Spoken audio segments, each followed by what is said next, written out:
tempel sendiri di ya. Ini ada lemnya ya. Ini ada lemnya, tulisannya di belakang ya.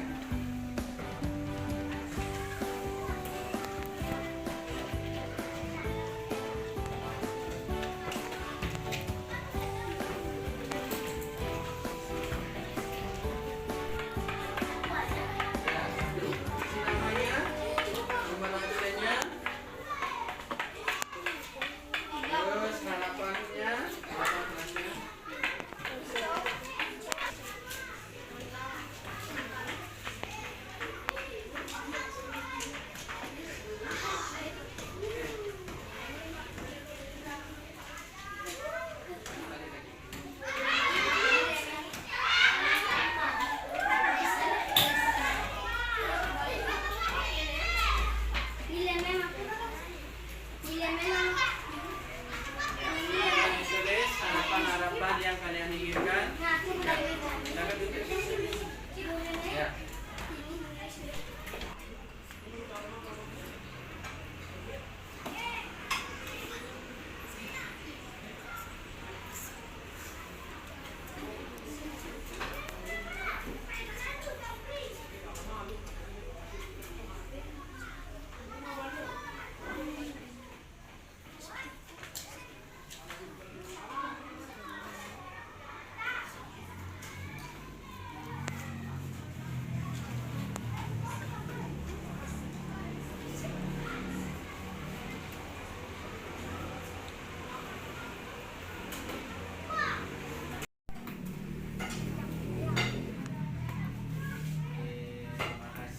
Ayo lanjut.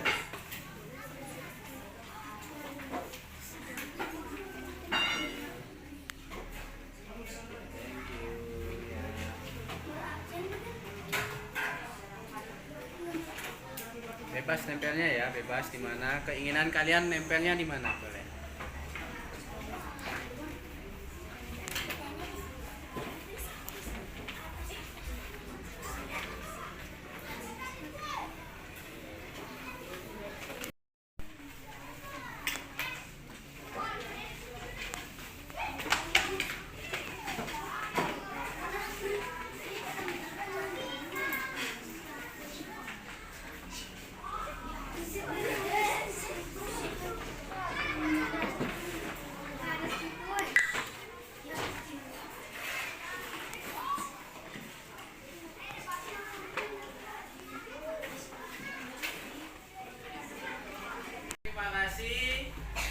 Kalian sudah membuat oleh tentang apa yang kalian harapkan untuk kelas kita ini ya, kelas yang kita ini. Nah, sekarang Bapak akan bacakan satu-satu harapan yang kalian tulis. Nah, ini bukan semuanya akan kita gunakan ya sebagai kesepakatan, mungkin paling banyak 5 kesepakatan yang sangat rinci dan yang sangat bagus untuk kita ya. Misalnya ini, Rizka, saya ingin kelas yang tidak ribut dan nyaman belajar. Ya, bagus. Terus Widiari, saya ingin kelas saya bersih dan nyaman. Oke, bagus. Oke, sepakat ya. Jadi kalian harus bersih, yaitu yang pertama bersih kelasnya. Ya, dari kotoran-kotorannya rapi. Pak, kalau ada buku tolong yang piket rapikan. Ya, rapikan, taruh dengan baik, dengan bersih. Ya, dan piket bersihkan, bersih dan rapi. Jadi bersih diri sendiri, rapi kelasnya.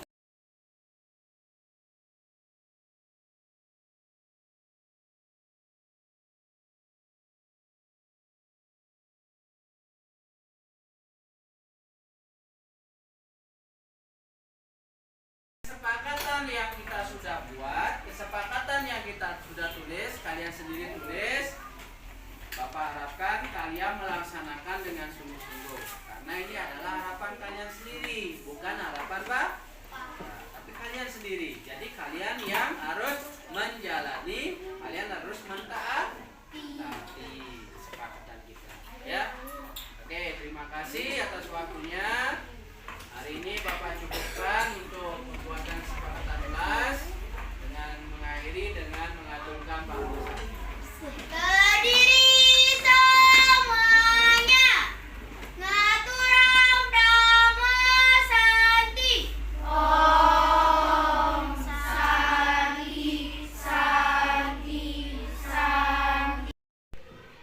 Baik, terima kasih. Mohon izin Pak Kepala Sekolah, mohon izin Ibu Guru dan rekan-rekan yang lainnya. Sebelum dimulai, marilah kita memanjatkan doa puji syukur kepada Tuhan Yang Maha Esa, Ide Sang Yang Diwasa. Semoga apa yang kita harapkan di pagi hari ini bisa berjalan dengan baik dan lancar, dengan mengaturkan pangandaran umat. Om Swastiastu. Baik Bapak Ibu, untuk mencerahkan suasana pagi hari ini, mari kita bertepuk tangan dulu ya. Bertepuk tangan. Tepuk tangannya bisa? Tepuk tangan biasa. apa? Tepuk tangan apa yang Bapak Ibu guru ketahui di kelasnya? Tepuk 1, tepuk 2, tepuk 3 bisa? Oke, baik. Tepuk 1, tepuk 2, tepuk 3. Oke, terima kasih Bapak Ibu untuk mencerahkan suasana pagi hari ini. Baik, ini pertemuan yang berikutnya kita akan belajar tentang materi, yaitu penyebaran pemahaman dan penerapan pengalaman budaya positif yang ada di sekolah ini ya.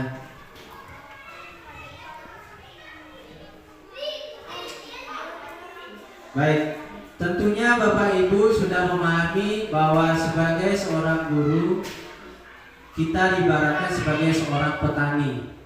Ya, kita ibaratkan seorang petani. Apa yang sampaikan kemarin bahwa laku anak-anak kita yang kita ajarkan di sekolah ini kemarin menurut Ki Hajar Dewantara, konsepnya itu adalah bahwa anak-anak itu bukan sebagai kertas yang kosong, namun anak-anak itu sudah memiliki guratan-guratan, ya, guratan-guratan yang masih tipis. Jadi kita harus bisa menebalkan guratan-guratan tersebut dengan cara apa? Dengan cara bahwa kalau kita ibaratkan sebagai petani, kita harus peran kita penting untuk menjadikan tanaman itu tumbuh subur, memastikan tanahnya subur, tempat tanamannya itu cocok ditanami, ya, dan supaya anak-anak itu lebih tumbuhnya lebih bagus. Jadi kita berikan dia pupuk, kita siram, kita rawat dengan baik. Nah, dari uraian tersebut kita dapat menyimpulkan bahwa sekolah ibaratkan sebagai tanah tempat bercocok tanam, sehingga guru perlu mengusahakan agar sekolah menjadi sebuah lingkungan yang menyenangkan, aman, nyaman untuk bertumbuh, serta dapat menjaga dan melindungi setiap murid dari hal-hal yang kurang bermanfaat atau bahkan mengganggu perkembangan potensi murid. Nah, jadi sekolah itu ibaratnya tempat bercocok tanam. Nah, tanamannya itu adalah muridnya sendiri, ya, muridnya sendiri. Nah, jadi kita sebagai guru mau dibawa kemana sih muridnya itu? Apakah dia akan menjadi yang lebih baik atau menjadi baik?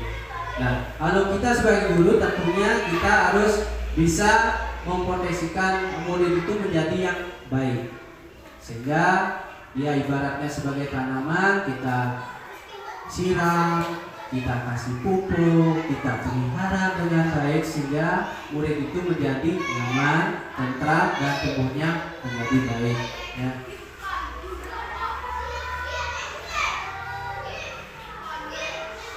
Nah, tentunya kita ingin memiliki suatu lingkungan yang aman dan nyaman, memberikan murid kesempatan dan kebebasan untuk berproses belajar, membuat kesalahan, belajar lagi sehingga mampu menerima dan menyerap suatu pembelajaran yang baik.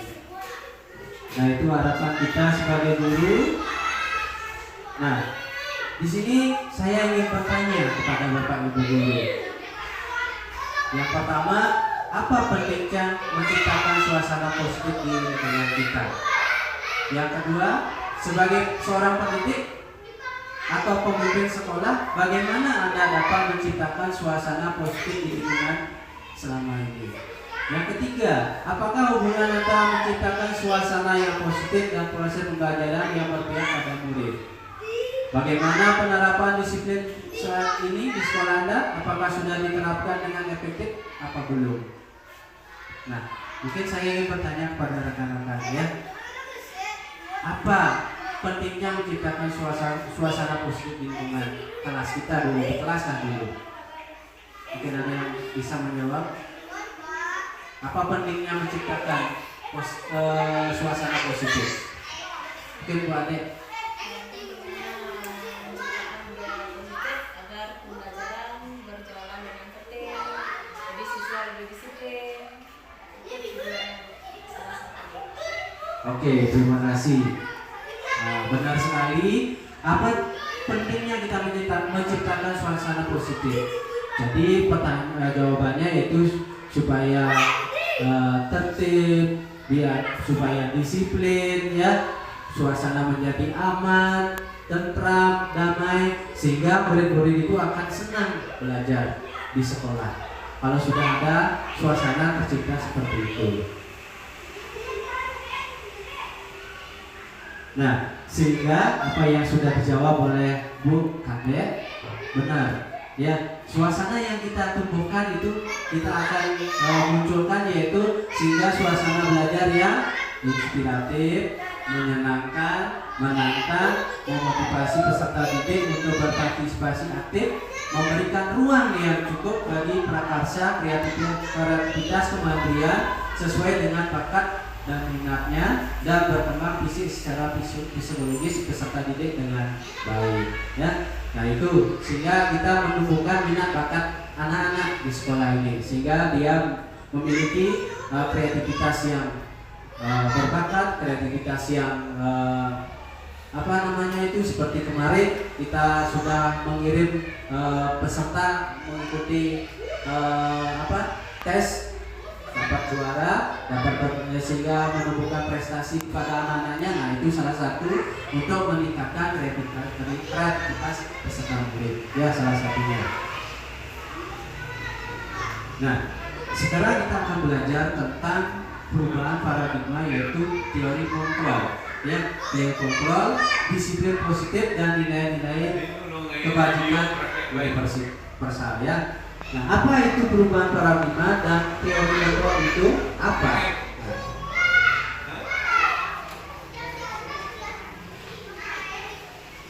Anda dan teman-teman Anda akan melakukan kegiatan.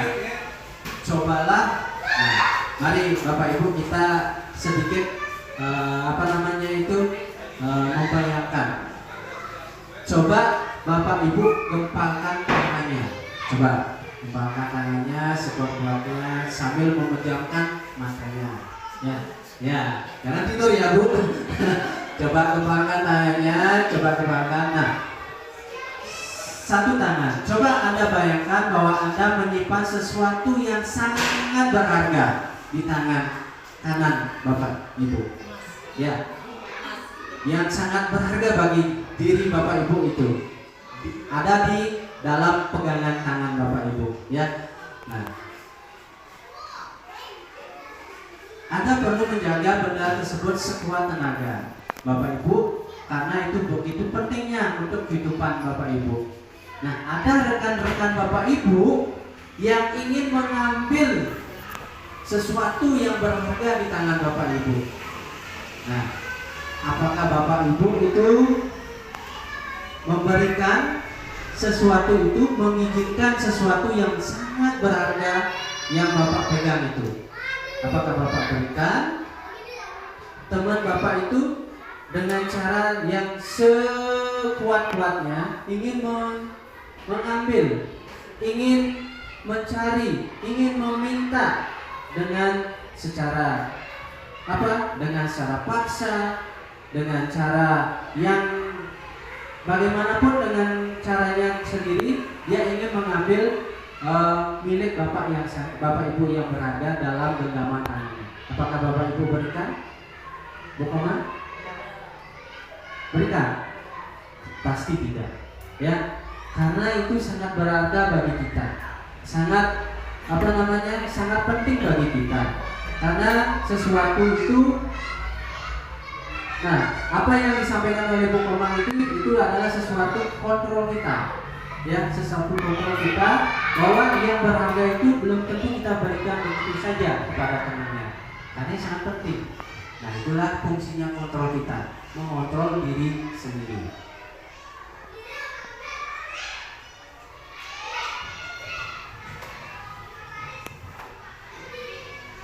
Nah, di sini ada dua dimensi yang sangat berbeda, Bapak Ibu. Teori kontrol yang kita bicarakan tadi, barang yang berharga tidak akan kita berikan kepada teman begitu saja, karena yang sangat berharga. Itulah tujuan kita mengontrol diri. Nah, di sini ada dua paradigma, ya, yaitu stimulus respon dan teori kontrol. Ini sangat berbeda, walaupun kalimatnya itu sama, tetapi maknanya berbeda, Bapak Ibu. Coba kita perhatikan di dalam stimulus respon itu, realita atau kebutuhan kita sama, tetapi teori kontrol itu mengatakan bahwa realitas kebutuhan kita berbeda. Stimulus respon juga mengatakan semua orang melihat hal yang sama, tetapi teori kontrol itu setiap orang memiliki gambaran yang berbeda. Kita mencoba mengubah orang agar berpandangan sama dengan kita, tetapi teori kontrol mengatakan bahwa kita berusaha memahami pandangan lain tentang dunia.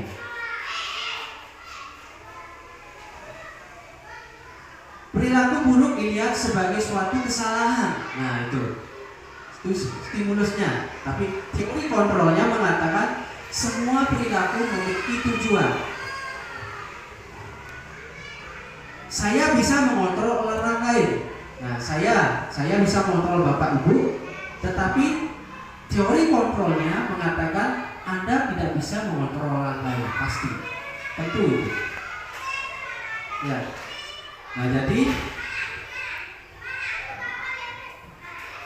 ini lagi model berpikir menang kalah di stimulusnya, tetapi teori kontrol yang sebenarnya kita harus bisa berpikir bahwa kita harus menang dan menang.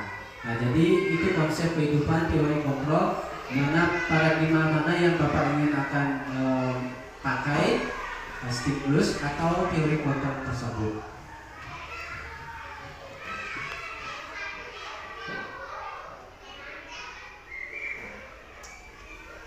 Nah, ini penting di sekolah kita tentang teori motivasi hukum dan penghargaan dan redistribusi.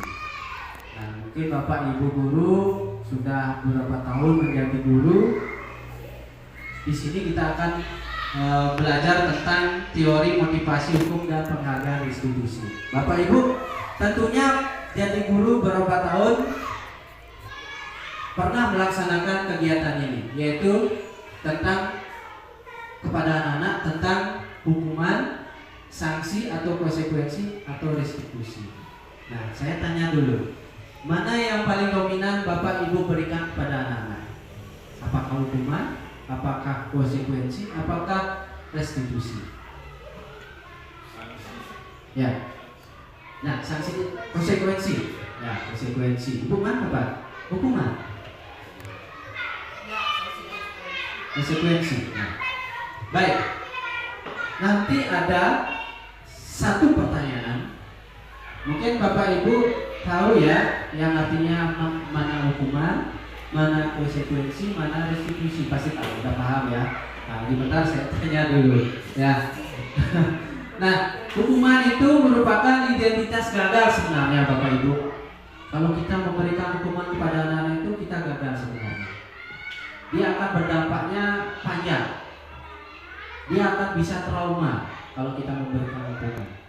Kalau konsekuensi itu masih sifatnya sudah identitasnya sudah berhasil. Konsekuensi dan restitusi. Nah, coba sekarang.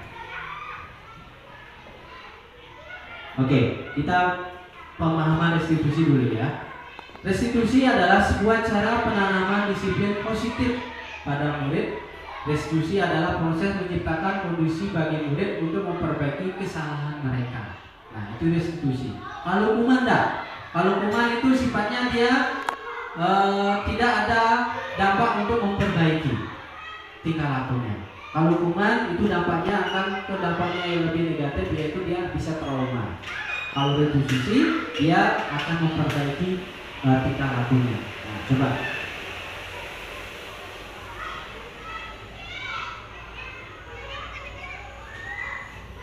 Gimana pertanyaannya?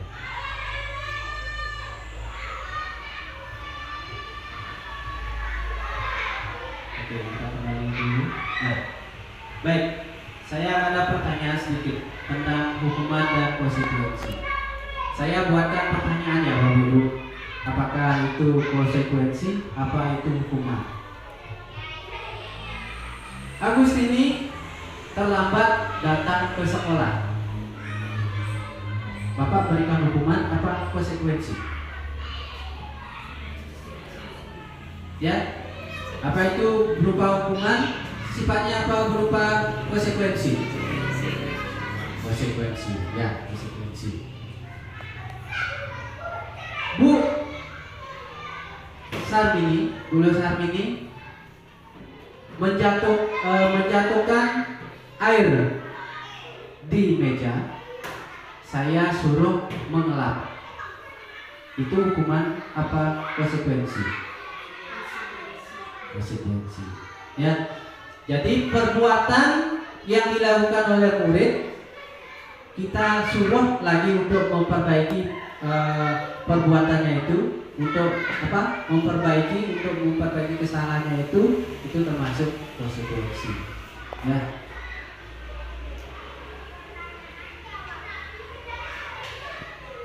Nah, dalam Kamus Besar Bahasa Indonesia, maksud dari konsekuensi adalah akibat, hasil, dampak atau pengaruh dari suatu perbuatan.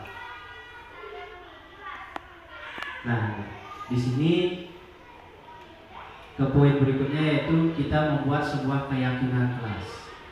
Keyakinan kelas adalah merupakan metode untuk menimbulkan kembali disiplin positif yang didasari oleh motivasi dari dalam diri. Implementasi keyakinan kelas dilatar belakangi bahwa ditemukannya beberapa murid yang masih diingatkan untuk melakukan tindakan kebaikan atau kedisiplinan. Nah, kenapa harus ada keyakinan kelas, Bapak Ibu? Nah, kesepakatan kelas merupakan aturan atau norma yang dibuat oleh guru dan siswa bersama-sama untuk menciptakan lingkungan peserta belajar yang kondusif. Nah, kemarin Bapak Ibu pasti menciptakan yang namanya aturan kelas, belum keyakinan kelas. Apa perbedaan keyakinan kelas dengan peraturan kelas? Ada yang tahu? Bu Sami ini bisa? Ya, keyakinan kelas dengan peraturan kelas. Kalau peraturan kelas biasanya dibuat oleh gurunya, kemudian tidak melibatkan murid sehingga peraturan itu harus diikuti oleh siswanya tanpa keterlibatan siswa tersebut, tapi dia harus mengikuti peraturan tersebut. Nah, kalau keyakinan kelas berarti kita sudah sepakat antara murid dengan gurunya yang ada di sekolah. Seperti itu. Oke, terima kasih. Bagus sekali jawabannya. Ya, ini adalah calon guru penggerak masa depan kami. Nah, peraturan kelas, apa yang disampaikan oleh Bu Sarmini benar sekali. Peraturan dengan keyakinan itu memang sangat jauh beda. Kalau peraturan itu satu arah, ya, misalnya guru membuat peraturan, Pak Kepala Sekolah membuat peraturan sekolahnya, ya, pemerintah membuat peraturan sendiri. Nah, jadi kalau peraturan itu satu arah, kita harus melaksanakan peraturan itu. Pasti ada sanksinya, pasti ada hukumannya. Kalau keyakinan kelas itu dua arah, ya, dua arahnya itu apa yang disampaikan oleh Bung Sarmini, itu dua arahnya itu ada gurunya, ada muridnya. Nah, keyakinan kelas itu bareng-bareng dibuat, bareng-bareng menciptakan apa yang kita inginkan kelas itu, seperti apa kelas itu kita inginkan, kita sama-sama. Nah, sehingga apa yang kita ciptakan bersama murid, keyakinan kelas itulah yang diyakini oleh kelasnya itu. Jadi kalau sudah dibuat keyakinan kelas, jadi murid itu, oh itu keyakinan saya. Misalnya saya tidak bisa, saya harus disiplin, harus tepat waktu hadir ke sekolah. Berarti keyakinan itu harus dilihat oleh muridnya. Berarti dia yang melaksanakan sendiri itu. Karena itu dari dia, sumbernya dari dia, gitu. Keyakinan itu dari dia, itu. Kalau kembali peraturannya itu dari dia, gitu. Jadi harus dia melaksanakan sendiri. Kalau peraturan, ya satu arah, harus dipaksa jadinya murid itu melaksanakan. Jadi kalau dipaksa itu Bapak Ibu guru aja kalau dipaksa kan tidak ini ya puas ya. Kalau sudah kita yang membuat menciptakan keyakinan sendiri, berarti kita harus melaksanakannya. Berarti kita harus jadinya itu kesadaran kita sendiri. Nah, jadi itu bedanya keyakinan dan peraturan. Oke, sudah dijelaskan tadi. Baik. Nah, sekarang berikutnya yaitu keyakinan sudah. Ya. Sekarang yaitu kebutuhan dasar manusia. Bapak Ibu, di sini ada kebutuhan dasar manusia, ada 5 Bapak Ibu. Ya, ada 5. Yaitu bertahan hidup, penguasaan, kasih sayang dan rasa diterima, kebebasan dan kesenangan. Nah, saya ingin tanya Bapak Ibu, dari 5 dasar kebutuhan manusia ini, mana yang paling penting Bapak Ibu? Bagi Bapak Ibu, dari kelimanya ini, mana yang paling penting? Kasih sayang. Ya? Maupun kasih sayang dan bertahan hidup. Mana? Bertahan hidup? Bertahan hidup Bu Ami? Ya, bertahan hidup. Terima kasih. Jawabannya benar sekali ya. Dari 5 elemen ini, yang paling penting kita ciptakan adalah bertahan hidup dulu. Kalau tidak bisa bertahan hidup, kasih sayang, kebebasan, kesenangan, penguasaan itu tidak akan tercapai. Ya, apa sih bertahan hidup? Nah, bertahan hidup ini. Nah, ini kebutuhan bertahan hidup adalah kebutuhan yang bersifat fisiologis untuk bertahan hidup, misalnya kesehatan, rumah, makan, kebutuhan biologis yang lainnya. Nah, kalau Bapak Ibu tidak punya rumah, tidak bisa makan, ya, tidak bisa minum, kebutuhan dasar kita, Bapak tidak akan bisa senang, Bapak Ibu tidak akan bisa happy, tidak bisa bahagia, apalagi menciptakan kasih sayang. Ya, jadi kebutuhan yang sangat penting adalah bertahan hidup. Seperti dirima ya, bertahan hidup. Gitu. Nah, cepat. Nah, sekarang kebutuhan hidup sudah Bapak Ibu pelajari. Nah, sekarang 5 posisi kontrol sebagai guru Bapak Ibu. Apa sih 5 kontrol itu? Nah, tadi sudah hukuman sudah, restitusi sudah, konsekuensi sudah Bapak Ibu pahami. Nah, sekarang ini masih nyambung dengan pelajaran kita Bapak Ibu sebagai guru, yaitu 5 posisi kontrol. Nah, Bapak Ibu sekarang di mana sih posisi kontrol Bapak Ibu selama ini? Nah, kita pelajari ya. Yang pertama yaitu menghukum. Ya, menghukum, membuat orang bersalah, apakah sebagai teman, apakah sebagai pemantau, apakah sebagai manajer, Bapak Ibu. Oke, silakan Bapak Ibu. Mana? Bapak Ibu sudah selama ini bertahun-tahun jadi guru, yang mana dulu? Posisi Bapak Ibu, apakah sebagai penghukum kepada anaknya, apakah sebagai pembuat merasa bersalah, apakah sebagai teman untuk anak-anaknya, apakah sebagai pemantau, apakah sebagai manajer selama ini? Ayo. Ya, sebenarnya apa? Bukan, sebenarnya sebagai apa? Manajer. Nah, Abang Ade katanya manajer. Bukan sebagai apa? Inginnya sebagai teman, selama ini berjalan sebagai pemantau. Pemantau. Bu Ami, pemantau. Bu Tet, apa menghukum atau membuat salah? Pemantau. Oke, baik. Baik, ini adalah 5 kontrol, posisi kontrol kita sebagai guru, ya. Motivasi eksternal kita yaitu penghukum dan pembuat merasa bersalah itu adalah identitas gagal. Kalau selama ini Bapak Ibu melaksanakan itu, berarti Bapak gagal, Ibu gagal. Ya, kalau ada anak yang salah, kalian hukum, atau membuat dia bersalah, berarti Bapak Ibu identitasnya gagal. Nah, kalau identitasnya berhasil atau sukses adalah perilaku kontrol yang positif yang kita miliki, yaitu sebagai teman, sebagai pemantau, dan kontrol diri kita sebagai manajer. Nah, kebanyakan kita sebagai pemantau ya, paling banyak pemantau. Nah, dari 5 posisi kontrol ini bisa Bapak Ibu ambil satu-satunya. Ya, apakah sebagai teman, apakah sebagai pemantau, apakah sebagai manajer.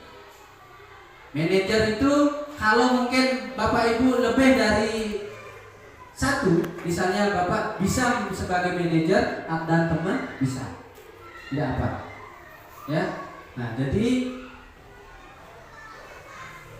penjelasannya adalah, nah, posisi kontrol kita di tempat kerja sebagai guru atau kepala sekolah, bagaimana posisi kontrol Anda selama ini menjalankan disiplin positif di tempat kita, yaitu apakah sebagai penghukum, pembuat rasa bersalah, teman, pemantau, atau manajer. Nah, jadi Bapak Ibu dalam kaitannya sebagai guru, silakan Bapak Ibu kalau merasa belum menjalankan sebagai penghukum dan membuat rasa bersalah, bisa dihilangkan. Itu dampak yang kurang berhasil sebagai guru. Kalau ingin menciptakan suasana yang positif biar anak-anak itu berhasil di dunia pendidikannya, kita harus bisa berubah menjadi teman, bisa menjadi pemantau, bisa menjadi manajer. Silakan, mana? Itu. Tapi kalau menjadi teman, jangan menjadi teman seperti teman kita ya, tapi ada batasannya. Sebagai pemantau juga ada batasannya, sebagai manajer pun ada batasannya. Baik, 5 kontrol sebagai guru sudah kita pelajari. Nah, sekedar segitiga restitusi. Nah, di sekolah tentunya pasti selalu ada masalah seperti tadi, ya, seperti tadi. Nah, sebagai seorang guru harus memiliki dasar dasar dan pegangan. Nah, di sini saya ingin menjelaskan tentang pegangan itu untuk bisa menyelesaikan masalah-masalah anak-anak. Kita di SD kan belum ada namanya guru BP ya, khusus. Tapi kalau di sekolah yang lain seperti SMP, SMA pasti ada guru BP-nya. Tetapi kita guru SD harus bisa menjadi administrasi, bisa mengajar, bisa termasuk menjadi guru BP. Nah, sekarang kita diajarkan menjadi guru BP, guru pembimbing untuk anak-anak untuk menyelesaikan masalahnya. Nah, penyelesaian masalah itu ada konsepnya Bapak Ibu guru, yaitu di segitiga restitusi ini. Ya. Nah, segitiga restitusi ini ada, yaitu yang pertama yaitu menstabilkan identitas. Yang kedua, validasi tindakan yang salah. Yang ketiga, menanyakan keyakinan. Nah, yang pertama, menstabilkan identitas. Nah, cara menstabilkan identitas, caranya Bapak Ibu berhadapan dengan anak-anak. Tanya dulu, kalian atau kamu pasti pernah berbuat salah. Stabilkan dulu kondisinya dia. Ya, stabilkan dulu biar dia tidak emosi. Kamu bukan satu-satunya yang pernah melakukan ini atau kesalahan ini. Ya, anggap kita menghibur dia dulu. Nah, itu adalah salah satu untuk menstabilkan identitasnya. Artinya, kamu jangan begini, kamu salah, jangan begitu. Ya, jadinya anak itu takut jadinya. Nah, manfaat dari menstabilkan identitas seperti itu. Hanya kamu aja yang berbuat seperti ini, banyak kok yang lainnya. Terus setiap orang pasti melakukan kesalahan. Nah, itu contoh-contoh untuk menstabilkan identitasnya. Nah, yang kedua, validasi tindakan yang salah. Apa yang diperbuat anak itu, apa yang kesalahan yang dilakukan, ya, apa yang dilakukan, yaitu dengan cara kamu tentunya punya alasan mengapa melakukan ini, ya. Tanya. Adakah cara yang lebih efektif untuk mendapatkan apa yang kamu butuhkan? Nah, tanya. Apa yang kamu lakukan itu? Apakah benar apa salah? Apakah baik apa tidak? Ya. Nah, tanyakan dengan validasi tindakan yang salah. Nah, sesudah menstabilkan identitasnya, sudah tanyakan apa permasalahannya, sekarang menanyakan keyakinannya. Ya, apakah benar kamu melakukan itu dengan keyakinan kamu buat? Keyakinan di kelasnya apa? Salah satunya tidak berbuat kesalahan, tidak berbuat merundung dunia. Adakah keyakinan di kelasnya? Ada. Nah, tanyakan keyakinannya. Itu yang dibuat tadi keyakinan. Misalnya tertib di sekolah, disiplin di sekolah, tepat waktu hadir di sekolah. Itu salah satu keyakinan yang dibuat. Nah, tanyakan apakah sudah sesuai dengan keyakinan kamu? Kamu sudah berbuat begini? Tidak, Pak. Berarti dia kan sudah sadar dengan kesalahannya. Tidak, Pak. Saya sudah melanggar keyakinan saya sendiri. Nah, itu. Jadinya dia sadar sendiri darinya. Kamu ingin menjadi orang seperti apa? Nah, tanya begitu. Kamu mau jadi orang seperti apa? Saya mau jadi orang baik, Pak. Saya mau jadi orang cerdas, Pak. Saya mau jadi orang yang baik, Pak. Nah, kalau sudah punya keinginan seperti itu, laksanakan itu. Tidak boleh berbuat salah. Ya, Pak. Nah, jadinya dia dari diri sendirinya tumbuh, bukan kita yang memaksa melakukan itu. Berarti dari keyakinan yang tadi dibuat, kita kembalikan lagi kepada muridnya, sehingga dia sadar sendiri, bukan kita yang memaksa menyadarkan dia. Gitu. Nah, itu fungsi dari segitiga restitusi, yaitu stabilkan dulu identitasnya, validasi tindakannya, tanyakan keyakinannya. Ya, oke. Baik, nah sudah sekian dan terima kasih. Terima kasih atas kehadiran Bapak Ibu. Nah, demikian dari kami, dari saya sendiri selaku wakil sekolah ini, mewakili Bapak Ibu ya, untuk menjadi calon guru penggerak di angkatan 9. Mudah-mudahan apa yang diharapkan Bapak dan teman-teman menjadi garda ke depan, menjadi motivasi kepada rekan-rekan yang lainnya. Mudah-mudahan ini bisa tertular kepada rekan-rekan yang lainnya. Sebenarnya CGP ini itu kalau dijalani menyenangkan, menarik bagi kita dulu, bagi diri kita sendiri. Kita perbaiki diri sendiri dulu, baru kita bisa memperbaiki orang lain, apalagi kepada anak-anak yang memiliki karakteristik yang berbeda-beda. Ya, nah itu saja sedikit dari kami. Mudah-mudahan bermanfaat bagi kita semua apa yang disampaikan. Mohon maaf kalau ada hal yang tidak berkenan di hati Bapak Ibu. Kalau belum mengerti, nanti kita pelajari bersama-sama. Sekian dan terima kasih. Diakhiri pertemuan ini dengan Parama Santi. Om Santi Santi Santi. Terima kasih. Ya, silakan lagi. Silakan duduk. Oke. Ya. Mohon waktunya sebentar ya. Oke. Anggi, gimana kabarnya? Baik. Kamu Bapak lihat kemarin dan ada laporan juga dari temannya, katanya kamu sempat emosi dengan temannya. Benar? Benar. Kenapa emosi sama temannya? Oke. Karena pekerjaan kamu dicontek sama temannya. Pada saat ulangan. Nah, Anggi sebagai murid wajar memiliki rasa emosi, ya wajar. Bapak tidak menyalahkan. Jadi kalau kamu emosi sama temannya, pasti kamu akan tidak enak. Apakah sudah sesuai dengan kesepakatan kelasnya? Sudah sesuai dengan apa yang kita inginkan di kelas? Tidak ya. Jadi emosi itu salah satunya kesepakatan kita bersama di kelas, ya.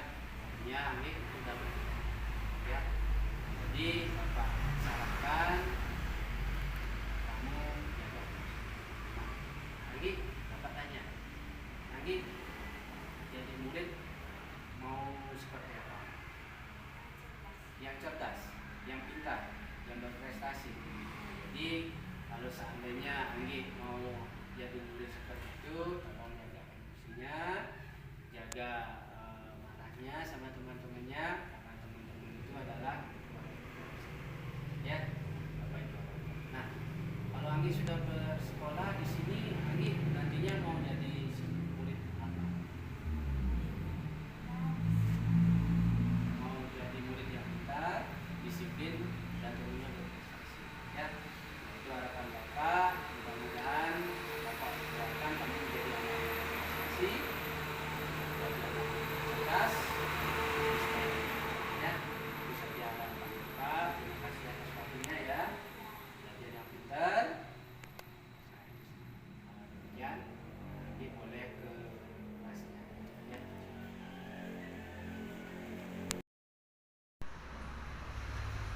Om Swastiastu, terima kasih saya ucapkan kepada Bapak Guru sudah memberikan